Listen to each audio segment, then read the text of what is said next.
नाज़रीन, कराची जे सदरवार इलाइक़े में गुज़िरियल राति थियल धमाके जी जांच जारी आहे। उन हवाले सां वीडियो लिंक ते मौजूदु आहे आमिर छी आमिर।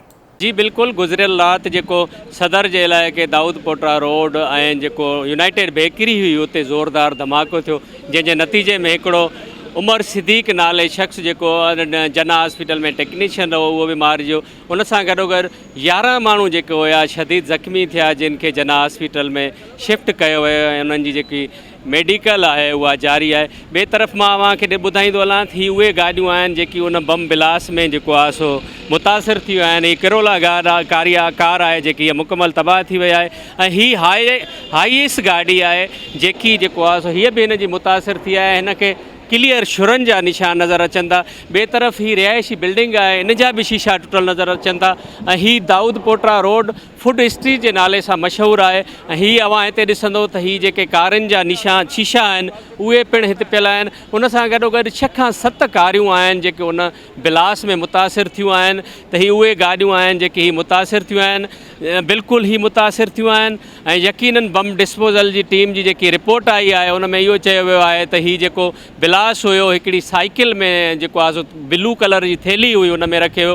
ॿिए तरफ़ हिन तरफ़ बि रिहाइशी जेको आहे सो इलाइक़ो आहे, होटल आहिनि ऐं हीअ मशहूरु फूड स्ट्रीट जो रोड आहे दाऊद पोटरा रोड, यूनाइटेड बेकरी आहे। यकीनन इंटेलिजेंट इदारनि पारां इहो बि चयो वियो, बम डिस्पोज़ल पारां इहो ॿुधायो वियो त हिन में जेको 2 किलो खां वधीक बारूदी मवाद इस्तेमालु कयो वियो ऐं 0.5 किलो खां वधीक बाल बेरिंग हुया जेके हिन में इस्तेमालु थी विया ऐं उन सां जेके 11 माण्हू शदीद ज़ख़्मी थिया ऐं हिकिड़ो माण्हू जेको आहे सो हिन में मारिजी वियो। ऐं बिल्कुलु हिते हीअ जेको दाऊद पोटरा रोड आहे हीअ बिल्कुलु मुकमल हिन महिल बि बंदि आहे। इंटेलिजेंट इदारनि सां गॾोगॾु ॿिया बि जेके पुलिस जा एहलकार आहिनि उहे मौजूदु आहिनि। हीअ कार्टन ऑफ कयो वियो आहे, हिन महिल ताईं हीअ रोड बंदि आहे ऐं पुलिस वधीक इंक्वायरी करे रही आहे। ऐं जेके बम जेको थैली में पियल हो उन मां बि कुझु काग़ज़ात मिलिया आहिनि, उहे बि पुलिस पंहिंजी तवील में वरिता आहिनि। त यकीनन हिन महिल ताईं इंक्वायरी जारी आहे ऐं हीअ रोड जेको आहे सो हीअ मुकमल बंदि कयो वियो आहे। असां सां गॾु हिते मौजूदु ऐनी शाहिद बि आहे, उनखां पुछंदासीं सर आप क्या कहेंगे, आप यहाँ रहते हैं? ये बहुत गलत हुआ, जो भी हुआ बहुत गलत। कितनी आवाज़ थी इस धमाके? बहुत ज़ोर से आई थी, बहुत ज़ोर से, सब कुछ हिल गया था।